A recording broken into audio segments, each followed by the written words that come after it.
Are you considering booking a Norwegian Cruise Line vacation? Well, before you book your NCL cruise, there are several major concerns from actual Norwegian Cruise Line passengers that you should probably know about. I'm talking about real Norwegian Cruise Line reviews from cruise message boards, Cruise Critic forums, Reddit, and Facebook cruise groups, where thousands of NCL passengers are sharing their very honest experiences. Whether you're a first-time cruiser or an experienced Norwegian Cruise Line fan, these passenger complaints, well, they are concerns that keep coming up again and again. That's why in this video, I'm breaking down some of the top concerns that Norwegian Cruise Line is facing right now and that passengers are discussing in real time. From NCL itinerary changes and hidden fees to food quality concerns, and of course, customer service issues. I have spent hours reading through NCL reviews on Cruise Critic, Norwegian Cruise Line Facebook groups, and cruise forums, plus I've spoken directly with Norwegian Cruise Line passengers who've shared their experience with me firsthand. Now, before we dive in, I want to be clear about something. This isn't a Norwegian Cruise Line hate video. NCL, they do many things right, especially in the solo space, which I happen to be part of that domain, right? And plenty of cruisers sail with Norwegian happily year after year. I always say just because something happened to one person on a cruise, that doesn't necessarily mean it's going to happen on another person's cruise. But I reflect on the fact that these are concerns that are being brought up continuously by multiple cruisers across multiple ships in the Norwegian fleet. So if you're deciding between cruise lines right now, whether it's Norwegian Cruise Line versus Royal Caribbean or Norwegian versus Carnival or any other cruise line comparison, you deserve to know what actual passengers are saying about their NCL experience. But before we get there, I am the solo cruiser Wade Heath, and if you feel like my reporting and perspective bring you any sort of value, I would encourage you to subscribe to the channel so you never miss a thing. And if you happen to be a solo cruiser looking to sail more often without having to pay that dreaded solo supplement, that double occupancy rate we can't stand as solo travelers, I get it, and that is why I finally put together my top 5 strategies, my own tips that I utilize to make sure that I'm either never paying a double occupancy rate or a greatly diminished solo supplement overall. To learn more about it, you got a link down there in the description for you. One of the first consistent concerns I'm hearing about Norwegian right now is the great itinerary switcheroo. Okay, so this one comes up a lot, and I mean a lot. Passengers are booking cruises to specific ports. Maybe it's your dream destination, for example. Maybe you're going to Greece. You've never been to Greece, or maybe you really want to see that one beach in Belize, and then surprise, Norwegian, they change the itinerary on you. Now, to be fair, sometimes itineraries change for legitimate reasons, right? Weather, port construction. Lately, it's been like geopolitical situations that are unfolding that we didn't anticipate, and so we have to reroute and go to a different port. Those things happen, and, you know, that's no harm, no foul on the cruise line. Even a Kraken attack from time to time. I mean, those come out of nowhere, don't they? But that's the usual stuff. Where there's a concern and where people are getting frustrated happens to be the changes, well, sometimes they're happening months in advance now, which makes it feel less like unavoidable circumstances and more like, hey, we overbooked the port or we found a cheaper routing. The real kicker, well, the compensation, it often feels minimal. We're talking onboard credit that barely covers a couple of specialty coffees. When people booked their entire vacation around visiting specific destinations. Some cruisers report finding out about changes through third parties or accidentally while checking their booking. That has happened to me on Norwegian, where I happen to be checking my booking and updating things and recognizing, wait a minute, what happened to my port? What happened to that port day? Why all of a sudden are we going somewhere else? Rather than hearing it from NCL directly. So the passenger perspective here is they feel like the itinerary is more of a suggestion than a promise. And that is a tough pill to swallow when you've been planning and dreaming about specific ports. The next concern I'm hearing consistently about Norwegian Cruise Line is nickel and dime, baby. Ah, yes, the hidden fees, or as I like to call them, the reason your affordable cruise somehow costs more than your mortgage payment. Here's the thing. Norwegian pioneered the freestyle cruising concept, which is genuinely great. Eat when you want, wear what you want, do what you want. It's freedom. But the freedom apparently comes with an asterisk the size of the ship itself now. Want to use the gym? Some equipment requires a fee. That water slide? That might cost you. Premium coffee? Cha-ching. Specialty restaurants? Obviously, those cost extra. That's standard across cruise lines, but passengers report that nickel and diming feels more aggressive on NCL compared to other lines as of late, definitely post-pandemic. The service charges or gratuities are another hot button issue. They're automatically added and they have been increasing, which is understandable given inflation and wages. But when you're already feeling nickeled and dimed, and then you see another automatic charge added to your account, it creates frustration. And don't even get me started on the fact that now everything from room service costs an extra fee too. This goes back to what I'm seeing more and more across multiple cruise lines, to be fair to NCL, and that is sometimes they'll say, oh, it's complimentary room service. You can order as much as you'd like. However, there's a service fee that's added to every order of $9.99 or something ridiculous like that. Or they do the flip side and they say, oh, it's a la carte pricing, but it's free delivery. No. There's a cost associated in both directions, something that used to be included and something that we all loved about cruising, and that's gone. So from the passenger perspective, they feel like the advertised price is now just the beginning of the financial journey, and they wish the pricing were more transparent up front. Moving along to the next concern, and that is the main dining room decline. Okay, this one makes me a little sad because food is like the best part of cruising, right? I mean, this is something that we all tend to celebrate about the cruise experience. It's the damn good food that they tend to have. But according to message board regulars, as well as some very hardened passengers that I know have been diehard NCL enthusiasts over the years, NCL's main dining room, that quality has been, let's just call it, inconsistent as of late, and cruisers report that the food quality seems to have declined over the years, citing things like, hey, a lot less variety, significantly smaller portions, dishes that taste like they've been sitting under the heat lamps auditioning for a role in a college cafeteria or something like that. The presentation isn't as elevated as it used to be either, and menu options now feel repetitive. In addition to that, if you'd like seconds at your sit-down meal, well, congratulations, that'll now cost you $5. Yep, every additional entree will be $5. It used to be you could order as much as you'd like of something that you were enjoying at your table. No longer, though, as Norwegian says, that's just wasteful. Right? They're hiding behind wasteful now. I see this across cruise lines, and I get it. Hey, I've seen the videos. I've seen photos of a one-off table of people ordering ridiculous amounts of food and taking a bite out of each thing and then leaving it. That's absolutely not something I would ever endorse or think was right. But I think the majority of us, we know what we can handle. And if we're ordering seconds, it's because we really love something that's on that menu.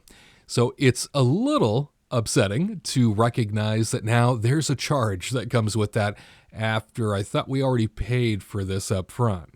Now, Norwegian specialty restaurants often get much better reviews, which is fantastic, but here's the rub. Those, of course, will always cost extra. They always have. So if you're trying to stick to included dining venues to avoid spending more money, you might be disappointed with your culinary experience. The buffet also gets very mixed reviews too. Some ships are a lot better than others, and that's unfortunate to hear just because it should be standard across the fleet, should it not? But this is the world we live in. Some ships are great, some ships are very disappointing. But common complaints include that food runs out during peak times and that there are long lines in every buffet, and quality that can be best described as aggressively okay.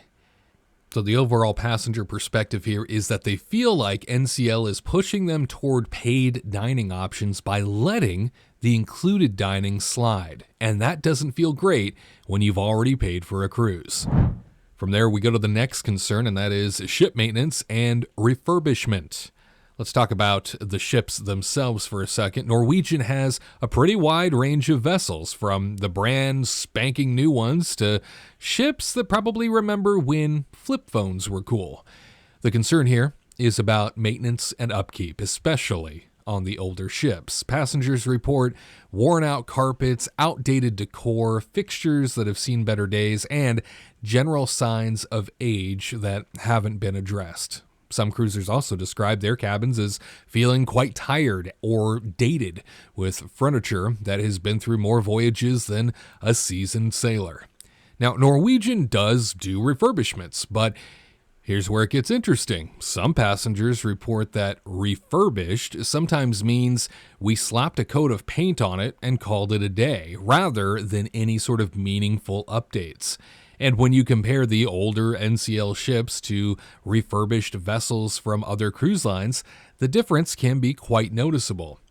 Things like worn carpets and damaged dressers and things of that nature on a cruise ship should never be allowed. You should always have the best possible welcome mat, and those things can be easily swapped out. The cleanliness standards also get called into question on some ships. Not across the board, of course. Some passengers rave about housekeeping, which is great, but enough people mention it that it's definitely worth noting for you. So the overall passenger perspective here seems to be, they want a cruise to feel special and well-maintained, not like they're staying in a hotel that peaked in 2003 or something. This is pretty standard in terms of expectations for a cruise line. We want it to sparkle, we want it to feel special, we want things to be well-maintained because we're paying higher prices than ever. This seems like an easy thing Norwegian can go back to the well on and take a look at their older ships to make sure that they really do pass that stress test in terms of the overall ambiance. We turn our attention now to the next concern, and that is customer service roulette. Customer service, that is the thing that can make or break your vacation faster than a norovirus outbreak, right? And here's what I'm seeing when it comes to not just the boards, but what I'm also hearing from those hardcore NCL supporters. Norwegian's customer service is wildly inconsistent. Some passengers have amazing experiences with helpful, responsive staff who go above and beyond, while others keep reporting that they are feeling ignored, that they are dealing with unresponsive guest services and hitting bureaucratic brick walls when trying to resolve issues. The pre-cruise customer service gets particular criticism in all of this. Long hold times and difficulty reaching anyone by phone.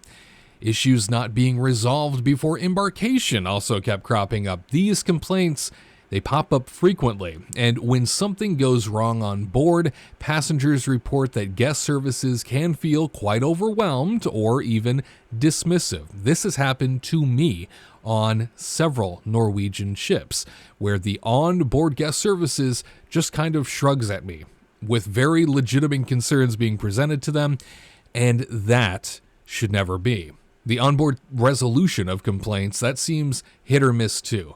Some guests feel their concerns are taken seriously and compensated fairly, while others feel like they're told, we'll look into it, and then crickets, right? The passenger perspective here seems to be that they want consistency. If they have a problem, they want to know it'll be handled professionally, whether they're on ship A or ship B, dealing with employee X or employee Y. For goodness sakes, just validate that they're going through something and that you're here to help. Coming around the bend to the next concern, it's all about entertainment and activity cutbacks. Remember when cruise ship entertainment was like Vegas at sea? Well, according to forum regulars, NCL's entertainment offerings have been evolving and not always in the direction passengers want. I will say that when it comes to Norwegian, they have long been known as one of the standard bearers when it comes to entertainment in the cruise market. But the big concerns here are that production shows, they feel less polished than they used to be. Fewer entertainment options overall continue to be a concern, and activities that have been scaled back or eliminated are always noticed. Some passengers who've cruised NCL for years specifically mentioned to me noticing the difference. Smaller casts and shorter shows, less variety in programming is apparent on the ships that they frequent now. And live music gets mixed reviews depending on the ship and sailing. That's a taste issue more than anything. But the Broadway shows that are featured on some vessels are generally well received. But the complaint is that once you've seen the show once, or twice if you really loved it, there's not a ton else to do in the evenings. Activities during sea days also come under scrutiny. Some passengers feel like there's less to do than on competing cruise lines, especially for adults who aren't interested in the casino or having to pay for premium experiences just to get a little enjoyment out of their day. So overall, it seems like the passenger perspective here is they want value for their money, and entertainment is a big part of that value proposition in a standard that Norwegian set for itself. When it feels like things are being scaled back, they definitely take notice. And the final concern is the Freestyle experience isn't always free or easy. All right, here's the ironic one. Norwegian built its entire brand around freestyle cruising. No set dining times, casual dress codes, flexibility. And in theory, this is great. Who doesn't want flexibility? But in practice, passengers report that the freestyle experience can be stressful. Popular restaurants, they fill up quickly, and if you don't make reservations well in advance or aren't willing to eat at weird times, you're probably going to struggle to get a table. This, again, has happened to me. The freedom to dine whenever you want becomes the anxiety of never knowing if you'll get a reservation or be sat in a timely manner. There was once an hour and 20-minute wait to get into the main dining room during a dinner rush. The casual dress code, while beloved by many, also creates some friction. Some passengers wish that there was at least one formal night for that special occasion feeling, while others love the laid-back approach. I know that's hard to please everyone in that category. And here's the other thing about freestyle. When you give people complete freedom, well, some people are going to abuse that, aren't they? And that's what happens. Passengers report issues with people saving loungers all day, cutting lines, behaving poorly because there's less structure. The lack of assigned seating and set routines sometimes means you're less likely to connect with the same people throughout your cruise, which some people say they miss. I think the overall passenger perspective here is they appreciate the concept of freestyle, and many return to Norwegian because of the freestyle concept, but they want the execution to live up to the promise, which means enough infrastructure and organization to make flexibility actually feel freeing rather than chaotic. Remember how I just told you that hour and 20-minute wait that I saw once on a Norwegian ship just to get into dinner during clearly what was prime time, but they didn't have the infrastructure to support when everybody wanted to go to dinner at the same time. However, if you looked to the 7 or 8 specialty dining restaurants that they had on board, there was nobody in them, right? All of that those staff, that crew, they were just standing by with nothing to do. All these empty tables in specialty dining nearby. And I was thinking, okay, there is clearly a problem here. I mean, this is a balance issue that Norwegian has got to come to terms with. They need to figure this out because you're going to end up disappointing so many cruisers by not having the support mechanisms in place for when something is popular or when everybody would like to try and do something. So again, one of those concerns that continued to surface that they need to be aware of. All right, so there you have it. Multiple concerns that keep popping up on Norwegian Cruise Line message boards and in conversations with actual NCL passengers. And look, I want to emphasize again, none of this means that NCL is terrible or that you shouldn't cruise with them. Context is king here. And somebody else's trash can be another person's treasure. I've long held to that belief. A lot of times, especially when it comes to food, that is so objective, right? There are a lot of things about cruising that are very objective. But when everything starts to trend in the same direction, that's when I look at it as a legitimate concern. Thousands of people, though, they are sailing happy with Norwegian every single year, and they have fantastic experiences, as do I. But these are real concerns from real passengers, and I think they're worth knowing about, especially if you're planning your first NCL cruise or trying to decide between cruise lines. Knowledge is power, am I right? The good news here, being aware of these issues means you can plan accordingly. You can book your specialty dining reservations early. You can read recent reviews for your specific ship so that you can understand, are you in one of those flip phone era ships that really doesn't get a lot of attention during the refurbishments? Or are you going to be well set with a newer ship that is still sparkling and still making quite the positive impact? I'd say set realistic expectations about the main dining room. I know I've had to do that. Budget for those extra fees and check your itinerary regularly to make sure you're still going to where you think you're going. Lower your expectations just enough that you'll be pleasantly surprised rather than disappointed. And remember, every cruise line has its quirks. They all have their issues. Royal Caribbean has its own set of complaints. Carnival, they definitely have their own set of complaints. Even luxury lines aren't immune to the criticism. The question is, which set of trade-offs works best for you? If you've cruised with Norwegian recently, boy, I would love to hear about your experience in the comments. Did you encounter any of these issues? Am I way off base? Did you have a completely amazing time and think maybe I'm a jaded cynic who spends too much time on the message boards? Look, I get it. This is a world where people complain about everything, right? There's a critic for a critic out there. However, when everything starts to trend in the same direction on a multitude of fronts, that is where I start putting a little bit more credibility behind the argument, behind whether or not it is a legitimate concern. And I always give cruise lines the benefit of the doubt.